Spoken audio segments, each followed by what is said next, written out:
you are about to take over the presidency. I'm of about the to Security take over Council. the presidency of the Security Council from my colleague and friend, Barbara Woodward, the UK PR, who has been chairing the council for the month of July. What, during the month, tell me, I mean, just give me a couple of the things that you feel like you really want to get done. What's the signature for LTG? Well, the signature for me, it has been my signature since the day I arrived in New York, and that is to deal with issues of food insecurity. But clearly, there are other issues. We will be dealing with Ukraine.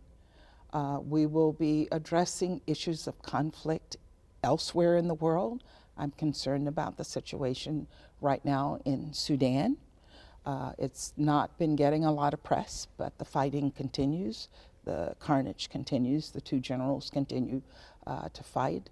I'm worried about the situation. Sudan does not have a legitimate government right now. There is a fight going on between two generals over who will be in power. What role, credibly, do you think the Security Council can have? How can we move the ball towards peace and stability in that country? The Security Council has a responsibility to deal with peace and security around the globe. What is happening in Sudan should be on the agenda of the Security Council. Having these issues brought to the Security Council is always hard. Countries fight being brought to the Security Council. And the reason they fight is that they know they ought to be considered. And the people in Sudan want to hear from the international community.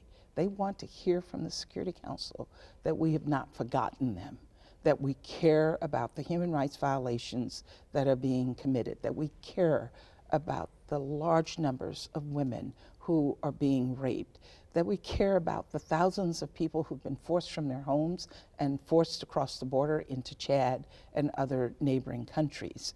They need to hear that the world has not turned their backs on what is happening in their country, and that's what we can do in the Security Council. And they need commitments of aid, they need commitments of police forces. The humanitarian situation is incredibly bad. Getting assistance to people in Chad who've been forced to cross the border, I think, is key. Getting assistance inside Sudan for people who have been displaced from their homes is important as well. So those are things that we want to address, for sure.